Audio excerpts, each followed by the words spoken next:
नमस्कार प्यारे दोस्तों, सरकारी गुरुकुल पर आप सभी का हार्दिक स्वागत है। दोस्तों, जो आपका एसएसबी ट्रेड्समैन कांस्टेबल वैकेंसी 2017 में पेपर हुआ था, उस पेपर के अंदर जो हिंदी के क्वेश्चंस पूछे गए थे, उन हिंदी के क्वेश्चंस का हम सॉल्यूशन करने वाले हैं। अब आप सभी का सवाल है, ये तो टाइप क्वेश्चन है, पेपर के अंदर आए हुए क्वेश्चन कैसे हम कैसे माने। बिल्कुल सर, आप 2017 कांस्टेबल ट्रेड्समैन वैकेंसी का पेपर उठा के देख लेना, आपको सेम टू सेम क्वेश्चन मिलेंगे। हमने ये टाइप इसलिए करवाया क्योंकि उस पेपर के अंदर हमें कुछ भी क्लियर नहीं दिख रहा है। अगर हम उस पेपर को दिखा के आपको वीडियो में क्वेश्चंस का सॉल्यूशन करवाएं तो आपको कुछ भी समझ में नहीं आएगा। इसलिए हमने क्या किया, उन सभी क्वेश्चंस को अलग से टाइप करवा दिया जिससे आपको समझाने में आसानी हो, जिससे आपको हर चीज़ क्लियर दिखे। तो पहला क्वेश्चन क्या पूछा गया था उस समय पे सुन लीजिए। और अब कुछ ही दिनों की बात है दोस्तों, बस कुछ ही दिनों की बात है। एग्जाम हॉल में आपको एग्जाम में छक्के छुड़ाने हैं, तो अपनी जितनी तैयारी करनी है कर लीजिए, जितना पढ़ना है पढ़ लीजिए। ठीक है, एग्जाम आपको पास करना है, सिलेक्शन लेना है। उसके बाद आपसे कोई नहीं पूछेगा कि आपने कितना पढ़ा, कैसे पढ़ा, कौन से सवाल का क्या जवाब है। ठीक है, बस एक बार पढ़ लो, एग्जाम पास कर लो, पढ़ाई की चिंता खत्म। ठीक है, पहला क्वेश्चन कर लेते हैं। देखिए, पहला क्वेश्चन कितना इंटरेस्टिंग पूछा गया था हिंदी के अंदर 2017 के एग्जाम में। जीवन की सबसे बड़ी खालिस्तान यह है। देखिए, अब क्या पूछ रहा है, उपयुक्त पात्र को उपयुक्त वस्तु नहीं मिलती। अब जीवन की सबसे बड़ी खालिस्तान यह है, अब आपके जीवन में सबसे बड़ी क्या है ये पूछा गया है। ऑप्शन है यहाँ पे 4। अब कितने लोगों को ये क्वेश्चन आता है और कितने लोगों को क्वेश्चन नहीं आता, आप खुद को पता चल गया होगा। भैया, जीवन की सबसे बड़ी विडंबना है, जीवन में सबसे बड़ी विडंबना यह है। तो विडंबना यहाँ पे बिल्कुल सही सेट होता है। और विडंबना का अर्थ क्या होता है, समस्या होता है। तो जीवन की सबसे बड़ी समस्या यह है। अब इसके आगे कोई वाक्य नहीं है, अगर इसके आगे कोई वाक्य होता तो होता, लेकिन अभी अपने को इतना ही वाक्य दिया गया है कि जीवन की सबसे बड़ी समस्या विडंबना यह है। तो इसके अंदर क्या आ जाएगा, विडंबना आ जाएगा। अब आगे कुछ भी हो हमें कोई मतलब नहीं है, हमें केवल इतना सा वाक्य को सोल्व करना था। आगे ये पूछा गया है कि इसमें अपने को कैसे सोल्व करना है, क्या बताना है। ठीक है, सभी को लगभग ये क्वेश्चन समझ में आ गया होगा। जिसको नहीं आया वो दोबारा से इस क्वेश्चन को देख ले। अब देखिए, क्वेश्चन तो ये है इंपॉर्टेंट, मोस्ट इंपॉर्टेंट है। और ऐसा क्वेश्चन एग्जाम में अब की बार कम से कम 2-3 पूछा जाएगा। ठीक है, 2 से 3 क्वेश्चन ऐसे ही आने वाले हैं। इनमें से सही शब्द कौन सा है, आपको 4 ऑप्शन देगा। ठीक है, 4 ऑप्शन देगा जैसे कि यहाँ पे दिया गया है, और पूछेगा इनमें से सही शब्द कौन सा है। अब देखिए, चारों शब्द हिंदी में लिखे गए हैं और अपनी जगह सभी सही है, कोई भी किसी प्रकार की गलती नहीं है। लेकिन यहाँ पे सही शब्द का मतलब होता है कि उस शब्द का कोई ना कोई अर्थ निकलना चाहिए। ठीक है, जैसे कि बात करें दोस्तों हम यहाँ पे ऑप्शन बी की। ठीक है, ऑप्शन बी की बात करें तो आषाढ़। आषाढ़ क्या होता है दोस्तों, हिंदी में महीनों का नाम होता है। जैसे आपने सुना होगा श्रावण का महीना, जेठ का महीना, ठीक है, भादवे का महीना। इसी तरीके से एक महीना होता है आषाढ़ का महीना। अगर आप गाँव से बिलोंग करते हो तो आपको इसकी अच्छे से नॉलेज होगी, क्योंकि दोस्तों गाँव के जो पूर्वज लोग हैं उनको महीनों के नाम हिंदी में याद होते हैं। इसलिए आपने दादा दादी से सुना होगा आषाढ़ का महीना। समझ गए ना। तो ये आषाढ़ है ना, इसका अर्थ होता है कि ये एक महीना होता है हिंदी में। लेकिन आषाढ़, आसद और आसाद, इसका कोई अर्थ नहीं होता है। इसलिए जो इसका ऑप्शन बी सही आंसर होगा। अगला क्वेश्चन, अगर भैया आपको पेपर सोल्व करने में मज़ा आ रहा है, आपको इंटरेस्टिंग क्वेश्चन लग रहे हैं, तो फिर आप हमसे जुड़ना चाहते हैं और हर प्रकार के नोट्स लेना चाहते हैं किसी भी सब्जेक्ट के, हिंदी, मैथ, रीजनिंग के, तो आप ले सकते हैं। ठीक है, सभी विषय के नोट्स यहाँ पे अवेलेबल करवा दिए हैं। अब जैसे आपका हिंदी कमज़ोर है तो आप हिंदी के नोट्स ले सकते हैं, आपका रीजनिंग कमज़ोर है तो रीजनिंग के ले सकते हैं, एनीवन कोई भी सब्जेक्ट कमज़ोर है तो ले सकते हैं। कितना सा प्रोसेस करना है, जो आपको स्क्रीन पे नंबर दिखाए गए हैं 6367552373, इस नंबर पे आपको व्हाट्सअप मैसेज करना है। व्हाट्सअप मैसेज में लिखना है आपको एसएसबी एग्ज़ाम या एसएसबी पेपर। ठीक है, और एक सब्जेक्ट के नोट्स आपको कितने रुपए में मिलेंगे, 20 रुपये में मिल जाएंगे। इतने कम रुपए में मिलेंगे जितने की चाय भी आप पी लेते होंगे। ठीक है, यानी एक चाय जितने रुपए में आप पीते हो उतने रुपए में आपको एक सब्जेक्ट के नोट्स मिल जाएंगे। यानी जितने रुपए की आपकी चाय आती है ना, उतने रुपए में आप पढ़ के सिलेक्शन ले लोगे।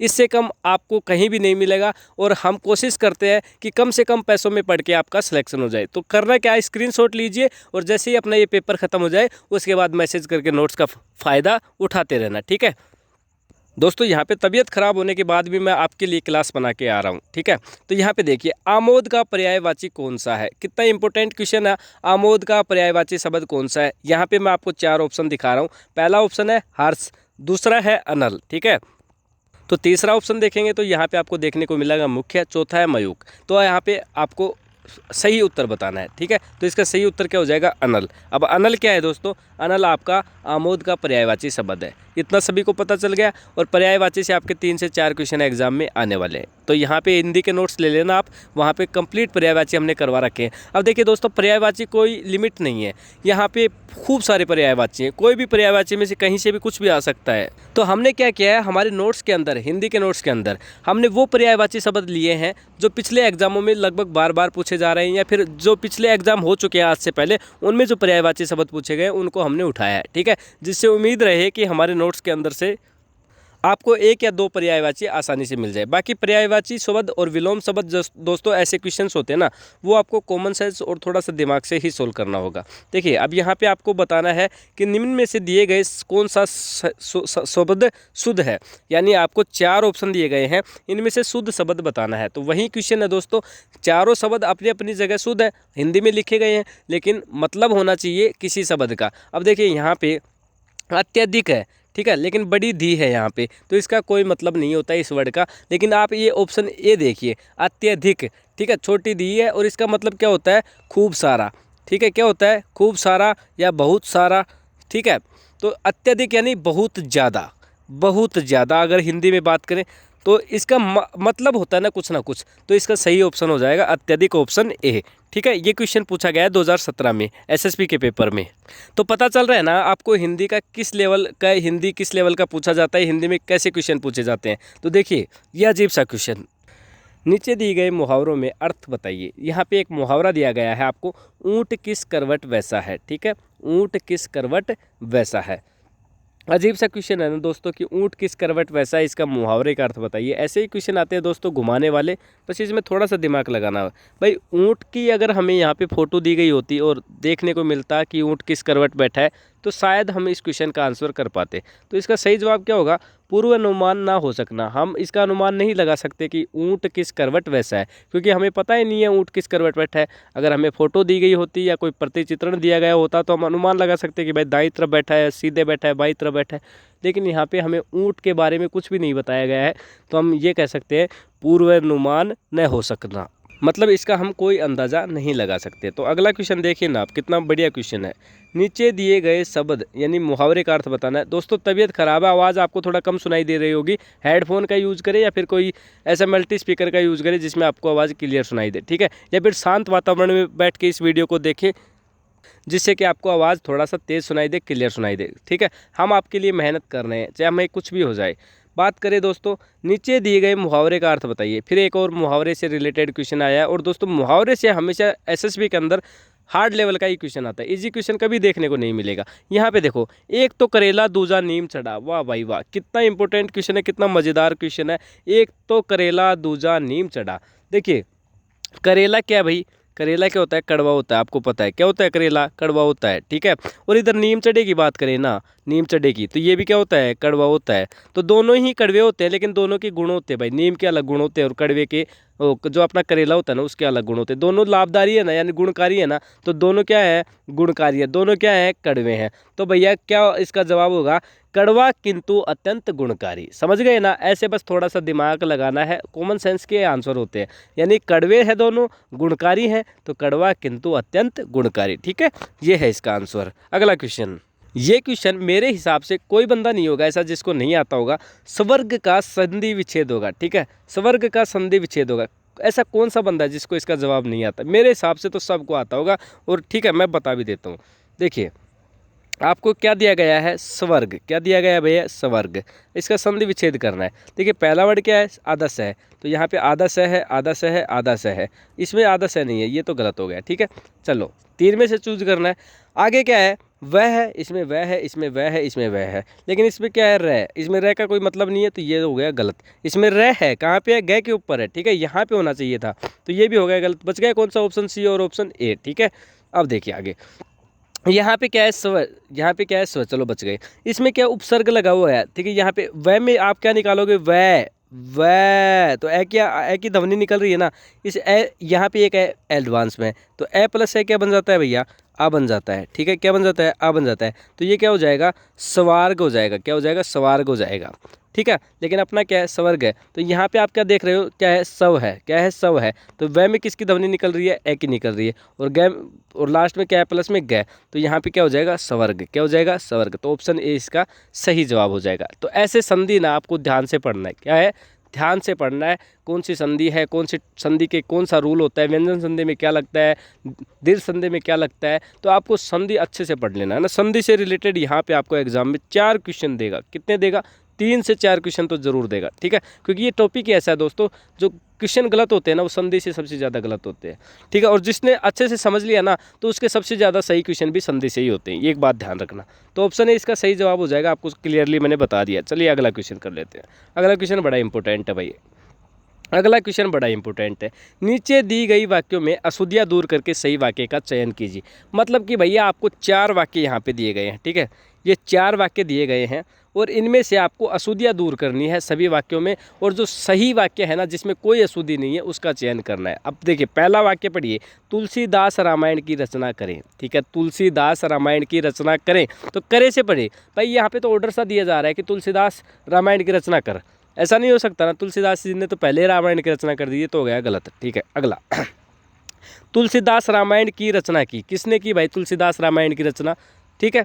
तो तुलसीदास जी ने रामायण की रचना की है, और यहाँ पे क्या लिखा गया है, तुलसीदास रामायण की रचना की। तो तुलसीदास रामायण की रचना किसने की, तुलसीदास जी ने ही रामायण की रचना की थी। तो ये भी क्या हो गया, गलत हो गया, ठीक है। अगला पढ़िए, तुलसीदास रामायण की रचना करी। ये तो आपको क्लियर दिख रहा होगा, की रचना करी, ठीक है। ऐसे भी हो सकता था, ये तो तुलसीदास रामायण की रचना करी, लेकिन ये की रचना की कर रही का क्या मतलब है, तो ये भी गलत हो जाएगा। अब यह लास्ट वाले को पढ़िए, कितना प्यारा सा वाक्य है।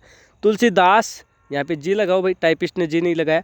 तुलसीदास जी ने रामायण की रचना करी, ये यहाँ पे जचता है कि भाई जो रामायण की रचना है ना, रामायण की रचना है ना, वो तुलसीदास जी ने की है, यानी तुलसीदास जी ने रामायण की रचना की है। तो ये सही वाक्य है ना आपके हिसाब से, हमारे हिसाब से और आपके हिसाब से, यानी सबके हिसाब से ये वाक्य सही है इन 4 ऑप्शन के अंदर। तो ऑप्शन डी इसका सही जवाब हो जाएगा। तो ये क्वेश्चन ऐसे ही कहता है, और ऐसे ही क्वेश्चन एग्जाम में आएंगे भाई। 4 वाक्य आपको दिए गए होंगे, उनमें से आपको अशुद्धियाँ छांट के, यानी जो सही वाक्य है वो आपको सही बताना है। और ये है ना, बिल्कुल आसान क्वेश्चन है, लगभग सभी इसका सही कर देंगे, कोई भी गलत नहीं करेगा। बिल्कुल आसान क्वेश्चन होते हैं ऐसे।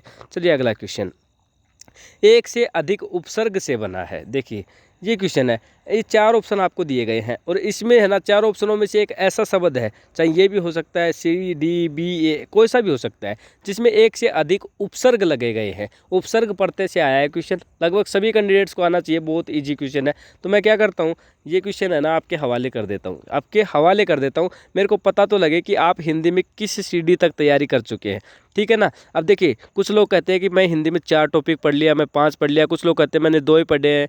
तो आप है ना इसका जवाब दे देना, मेरे को पता लग जाएगा कि आपकी हिंदी की तैयारी का लेवल क्या है, ठीक है। फिर उस हिसाब से आप गलत सही जो भी जवाब देंगे हम आपको कमेंट बॉक्स में बताएंगे। ये मत समझना कि मास्टर को नहीं आता इसलिए इसका जवाब नहीं करवा रहा है। जो बंदा इसका जवाब कमेंट बॉक्स में से गलत देगा उसको हम सही जवाब देंगे, जो सही जवाब देगा उसको हम थैंक्स लिखेंगे, ठीक है। चलिए अगला क्वेश्चन आइए भाई। अगला क्वेश्चन देखिए, छिन्न का विलोम शब्द। अब विलोम का मतलब होता है दोस्तों उल्टा, क्या होता है, उल्टा होता है। अब छिन्न का उल्टा क्या होगा, छिन्न का विलोम शब्द यानी अपोजिट शब्द, अगर इंग्लिश में बात करें तो अपोजिट शब्द, ठीक है। तो छिन्न का यहाँ पे क्लियर है, अभिन्न होता है। छिन्न का क्या होता है, अभिन्न होता है, या तो सीधा सा आंसर है, तो इसमें तो दिमाग लगाने की जरूरत ही नहीं पड़ी, काफ़ी ईजी क्वेश्चन है ये तो अगला क्वेश्चन ही कर लेते हैं।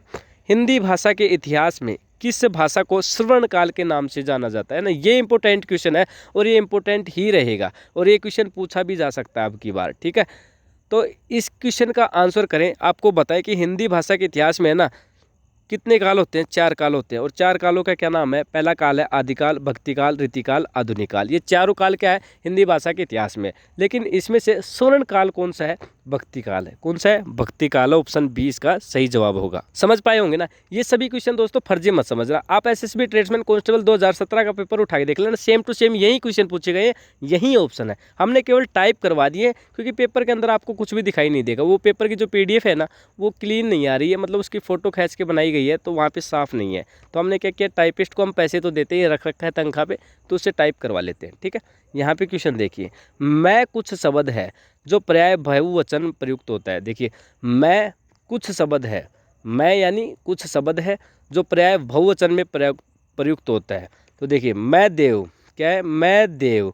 भाई मैं को देव से पहले जोड़ो, मैं देव, तो मैं देव यहाँ पे क्या हो रहा है, अकेला फील हो रहा है भाई, मैं देव हूँ, ठीक है, तो यहाँ पे एक वचन हो रहा है ये। मैं छात्र, मैं छात्र, यहाँ पे एक वचन हो रहा है। अगर मैं छात्राएं या मैं छात्रों, तो फिर यहाँ पे बहुवचन होता है, ठीक है। मैं छात्र मतलब अकेले छात्र की बात हो रही है। मैं प्राण, मैं प्राण, मैं प्राण को आप यहाँ जोड़िए, मैं प्राण यानी मेरे प्राण, या ये भी अकेला है। मैं नक्षत्र, अब नक्षत्र तो बहुत सारे होते हैं, तो इसका सही जवाब क्या हो जाएगा, ऑप्शन डी। क्या हो जाएगा, ऑप्शन डी, ठीक है। अगला क्वेश्चन, बहुवचन में आएगा भाई नक्षत्र। अगला क्वेश्चन, हिंदी में सर्वप्रथम प्रकाशित पत्र का नाम क्या है। देखिए ये है क्वेश्चन, ऐसे क्वेश्चन ही आते हैं दोस्तों एग्जाम में, क्योंकि इन क्वेश्चनों की तरफ कोई भी ध्यान नहीं देता है, और ये क्वेश्चन बड़े इंपॉर्टेंट होते हैं, ठीक है। और ये फिक्स क्वेश्चन है दोस्तों, गिने चुने क्वेश्चन है, अगर आप इनको पढ़ लोगे ना तो ये घूम फिर के यही एग्जाम में आते हैं। तो इस क्वेश्चन को देखिए आप, हिंदी में सर्वप्रथम प्रकाशित पत्र का नाम। तो हिंदी में सबसे पहले दोस्तों आपका जो उतंड मार्तंड है ना, ये मार्तंड गलत लिखा गया है, ठीक है। इस त्रय के और इस डय के बीच में ये ऐसा आएगा, ठीक है, ये ऐसे लिखा जाएगा मार्तंड। आप ध्यान से देखिए, जो आपका उतंड मार्तंड है ना, ये हिंदी में सबसे पहले प्रकाशित होने वाला पत्र है। कौन सा है, उतंड मार्तंड है। कोई अब गलत नहीं करेगा ये सवाल, सभी को सही जवाब देना है। तुरंत का पर्यायवाची शब्द नहीं है, ये बताना है, नहीं है। देखिए आपने सुना होगा तत्काल टिकट बुक कर दे, भाई तत्काल टिकट बुक कर दे मतलब तुरंत कर देगा तो तत्काल यहाँ पे सही होता है, ठीक है, नहीं है बताना है, ठीक है। अभी बात करें अविलंब, भाई देख काम में विलंब नहीं होना चाहिए, तुरंत होना चाहिए, ठीक है, तो ये भी यहाँ पे बैठ जाएगा, सोर्स मिल गया। अच्छा, तत्क्षण, अभी की अभी मेरा काम होना चाहिए, इसी क्षण मेरा काम होना चाहिए, आपने सुना होगा, क्षण मतलब तुरंत, इसी क्षण मेरा काम होना चाहिए, तो ये भी सही है। तत्पूर्व है, तत्पूर्व है, यहाँ पे ये मैच नहीं हो रहा है, ठीक है। अविलंब का मतलब आपको पता है भाई, समय खराब किए बिना तुरंत, अविलंब, विलंब आपको करना ही नहीं है, यानी तत्पूर्व इसका सही जवाब हो जाएगा कि तत्पूर्व जो आपका है, तुरंत का विलोम शब्द नहीं है, ठीक है। अगला क्वेश्चन, दी गई वाक्यों में से एक शब्द का सही चयन कीजिए। परंपरा से चली हुई बात या कथा प्रथा होती है। देखो हम कहते हैं ना पारंपरिक प्रथाएं, तो वही बात कह रहा है कि परंपरा से चली हुई बात या कथा क्या, उनको क्या कहते हैं, उनको प्रथा कहते हैं, ठीक है। यानी जो पहले से चली हुई बात और कथा होती है उनको आप क्या कहते हो, प्रथा कहते हो। आपने नहीं सुना भाई, हमारे तो पिछले पुराने ज़मानों पूर्वजों से चली हुई बात है, प्रथा है, हमारे घर में तो ये प्रथा है, पहले से चली आ रही है कि भाई हमारे घर में ऐसे रहना है, ऐसे खाना है, ठीक है, तो वो क्या है, प्रथा है, आपकी पारंपरिक प्रथा है, ठीक है। तो इसका सही जवाब यही होगा, प्रथा। देखो क्वेश्चन में पूछा है कि आपको एक वाक्य दिया गया है और उस वाक्य में से एक शब्द बताना है, यानी पूरे वाक्य का एक शब्द बताना है, ठीक है। तो परंपरा से चली हुई बात या कथा क्या होती है, प्रथा होती है। ऐसे ही कोई भी एक वाक्य देगा और उस वाक्य का एक शब्द में आपको आंसर देना है, ठीक है। अगला क्वेश्चन पढ़िए, इस क्वेश्चन को, कितना मोस्ट इंपोर्टेंट क्वेश्चन है। लाल किला खालिस्तान का अद्भुत नमूना है, यानी लाल किला किसका अद्भुत नमूना है, ये आपको बताना है। देखिए यहाँ पे चार ऑप्शन आपको दिख रहे हैं ना, पहला क्या है, चित्रकला। अब चित्रकला किस पे बनाई दोस्तों तबीयत खराब है। चित्रकला किस पे बनाई जाती है, आपकी कागज़ पे बनाई जाती है भैया, किस पे बनाई जाती है, कागज़ पे, तो कागज़ का नमूना थोड़ी ना है। चलिए शिल्पकला, शिल्पकला आप सभी जानते हो, जैसे पत्थर होते हैं ना, बड़ी बड़ी चट्टान होती है, और उन चट्टानों के अंदर ही काट के कुछ ऐसी मूर्तियाँ बना दी जाए जो ऐसे लगे कि चलती फिरती है, मतलब उनको देख के ऐसे लगे जैसे सजीव मूर्तियाँ, लेकिन वो निर्जीव होती है, ठीक है, जैसे ऐसे लगे कि उनके अंदर जान बसी है। तो ये भी नहीं हो सकता भाई, लाल किले में तो ऐसे कोई भी डिज़ाइन नहीं बनाई गई है दीवारों पे। मूर्तिकला, मूर्तिकला दोस्तों आप सभी को पता है, मूर्ति बनाना, ठीक है, भगवान की मूर्ति बनाना और किसी की मूर्ति बनाना, समझ गए ना आप। तो तीन ऑप्शन यहाँ पे पहले ही गलत हो चुके हैं। अब आता है ऑप्शन लास्ट डी, स्थापत्य कला। तो भाई जो लाल किला है ना, वो किसका अद्भुत नमूना है, स्थापत्य कला का है, मूर्ति कला का भी नहीं है, शिल्पकला का भी नहीं है और चित्रकला का भी नहीं है, ठीक है। अगला क्वेश्चन कर लेते हैं, हाथ को हाथ में सूझना मुहावरे का अर्थ क्या है। देखिए हाथ में हाथ को हाथ में सूझना, इस मुहावरे का अर्थ होता है घना अंधेरा होना। क्या होता है, घना अंधेरा होना। सभी को पता चल गया होगा। ऐसे मुहावरे, पर्यायवाची शब्द और विलोम शब्द दोस्तों जो होते हैं ना, वो कहीं से भी आ सकता है, आप कितने भी रट लो। उनके अंदर आपको क्या करना है, आपको बस खुद का दिमाग लगाना है। अब मान लो आपने जो पढ़ा गलती से उसमें से आ गया, यानी तो आपकी किस्मत चमक जाएगी। अब मान लो आपने खूब सारे मुहावरे याद कर लिए, 200 याद कर लिए, 500 याद कर लिए, 1000 मुहावरे याद कर लिए, और उनमें से नहीं आया तो आप कैसे सोल्व करोगे? बस उसके अंदर क्या करना है, थोड़ा सा कॉमन सेंस और दिमाग लगाना है, बस अपने आप सोल्व हो जाएंगे। ठीक है, चलिए अगला क्वेश्चन। आग का तत्सम शब्द खालिस्तान है, यानी आग का तत्सम शब्द आपको बताना है। ठीक है, तो आग से मिलता हुआ शब्द कौन सा है भैया? आग से मिलता हुआ शब्द है आपका अग्नि। क्या है? अग्नि। अग्नि, आँच, जो भी होता है वो सब क्या है? आग होता है। ठीक है, ये तो क्लियर आसान सा शब्द है। अब आकाश का पर्यायवाची शब्द पूछा है, ऐसा कोई बंदा नहीं होगा जिसको ये क्वेश्चन का जवाब नहीं आता हो। आकाश का पर्यायवाची शब्द इन 4 ऑप्शनों में से है। मैं देखता हूँ कितने बंदों को ये जवाब आता है, और मेरे हिसाब से 99% कैंडिडेट ऐसे होंगे जो कमेंट में इसका जवाब देंगे। किसी का गलत जवाब नहीं आना चाहिए। ठीक है, अंबर होता है, पाताल होता है, पानी होता है, आग होता है। आकाश का पर्यायवाची शब्द क्या है? सबका ये जवाब आना चाहिए। इस सवाल का जवाब सभी को आना चाहिए यार, बहुत ईजी सवाल है। ठीक है, इसका भी जवाब आपने नहीं दिया ना, तो फिर कोई बात, फिर आप किसी काम के नहीं है। शिखर का विपरीतार्थक शब्द बताइए। समझ गए ना? विपरीतार्थक मतलब उसका उल्टा शब्द, जैसे विलोम शब्द, एक तो विलोम शब्द होता है उल्टा, एक विपरीतार्थक मतलब उसके विपरीत शब्द। ठीक है, चलिए शिखर का विपरीत शब्द। शिखर क्या होता है? आसमान की तरफ होता है भाई। मेरे को है ना टारगेट, मेरा टारगेट, यानी टारगेट का मतलब शिखर। भाई आपका शिखर है कि आप 75 प्लस का स्कोर करें, तो 75 प्लस का आप स्कोर कब करेंगे? जब आप 0 से चलेंगे। भाई इसका उल्टा क्या हो गया? 0 हो गया ना, शिखर का तल हो गया। भाई तल से आपको शुरुआत करनी पड़ेगी, तभी आप शिखर तक पहुंचेंगे। ठीक है, तो विपरीत, यानी शिखर का विपरीत पूछा है तो क्या हो गया? तल हो गया। ठीक है, अब नीचे में तो देखिए दोस्तों, नीचे का कोई मतलब नहीं होता है कि यहाँ पे नीचे, तो नीचे कहाँ से भी नीचा स्टार्ट हो सकता है। जमीन, ठीक है, अब जमीन तो दोस्तों खूब लंबी है। फर्श भी दोस्तों एक फिक्स होती है, लेकिन तल आप किसी भी तल से स्टार्ट कर सकते हो। तल का कोई मतलब नहीं होता है। तल आप, यानी आप किसी भी प्लेटफॉर्म पे अपनी मेहनत कर रहे हो, पढ़ाई में कर रहे हो, खेलबाजी में कर रहे हो, तो उसका एक तल होता है भाई। खेलबाजी के तल से आप स्टार्ट कर रहे हो, वो खेलबाजी के तल से आपको शिखर तक पहुंचना है। आपके एसएसबी एग्जाम की तैयारी कर रहे हो, एसएसबी एग्जाम के स्टार्ट से बिल्कुल बेसिक से आपको पढ़ते हुए शिखर तक पहुंचना है, एग्जाम पास करना है। ऐसे तल इसका सही जवाब होगा। शिखर का विपरीतार्थक शब्द क्या होगा? तल। अब आया क्वेश्चन तो आपके लायक। कमजोर शब्द का पर्यायवाची शब्द आपसे पूछा है। कमजोर शब्द का पर्यायवाची शब्द लगभग सभी बता देंगे यार, इसका तो क्या होगा? दुर्बल होगा। कितना आसान सा क्वेश्चन है ना, ऐसे क्वेश्चन तो सभी सोल्व कर दोगे।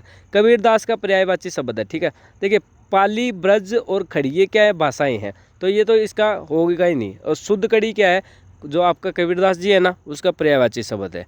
चलिए अगला क्वेश्चन। महात्मा गांधी ने लोगों को अहिंसा का क्या दिया था? महात्मा गांधी जी ने अहिंसा का उपदेश दिया था।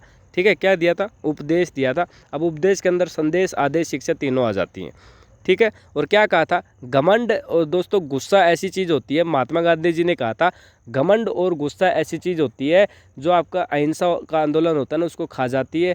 ठीक है, तो ये शब्द महात्मा गांधी जी ने कहे थे और उनको उपदेश दिया था भैया अहिंसा का। चलो अगला क्वेश्चन। बस दोस्तों इतने ही क्वेश्चन आए थे जो कि आपके 2017 के एग्जाम में पूछे गए थे एसएसबी ट्रेड्समैन के में। और भैया आप हमसे जुड़ना चाहते हो ना, तो 6367552373। अगर आप सरकारी गुरुकुल पे विश्वास करते हो, ट्रस्ट करते हो, तो फिर सब्सक्राइब करना, बाकी आपकी मर्जी है। वीडियो पसंद आया हो तो लाइक करना, ठीक है, कमेंट करना, और भैया सब्सक्राइब अगर आप कर लेना। इसके अलावा आपको नेक्स्ट वीडियो, नेक्स्ट अच्छी क्लास के साथ मिलते हैं। तब तक के लिए जय हिंद, जय भारत।